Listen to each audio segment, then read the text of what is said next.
ଆମେ ଆମେ ସବୁବେଳେ ଜୀବନରେ କିଛି ନା କିଛି ଚାହୁଁ, ଲାଇକ୍ ଟଙ୍କା, ପୋଜିସନ୍,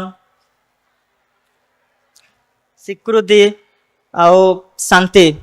ବାକି ଜୀବନରେ ସବୁ ତ ମିଳିଯାଏ, ବାକି ଶାନ୍ତି ମିଳେନି କେବେ। ଏହାକୁ ନେଇକି ଏହାକୁ ନେଇକି ଗୋଟେ ଏକ୍ଜାମ୍ପଲ ଆପଣଙ୍କୁ ମୁଁ ଦେବାକୁ ଚାହିଁବି।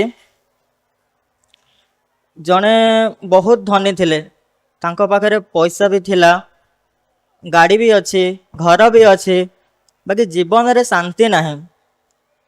ଥରେ ସେ ଏମିତି ଥରେ ସାଧୁଙ୍କ ପାଖକୁ ଗଲେ, ସାଧୁଙ୍କୁ ପଚାରିଲେ କି ଆଚ୍ଛା ମୋ ପାଖରେ ତ ସବୁ ତ ଅଛି, ଘର ଅଛି, ଗାଡ଼ି ଅଛି, ସବୁ ଅଛି, ବାକି ଜୀବନରେ ଶାନ୍ତି କାହିଁକି ନାହିଁ?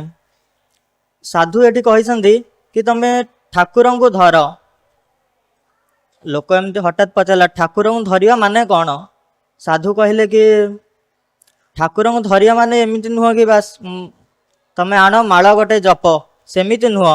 ଠାକୁରଙ୍କୁ ତମେ ଧରିବା ମାନେ ତମେ ମନକୁ କଣ୍ଟ୍ରୋଲ କର, ମନକୁ ତୁମେ କଣ୍ଟ୍ରୋଲ କର। ସେଇ ଭାବରେ ଠାକୁର କହିଛନ୍ତି କି ଦୀକ୍ଷା ନେଲେ ତୁମ ମନକୁ ତୁମେ କଣ୍ଟ୍ରୋଲ କରିପାରିବ।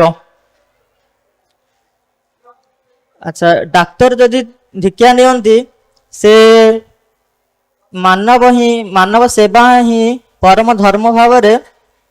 ପରମ ଧର୍ମ ହିଁ ଭାବନ୍ତି।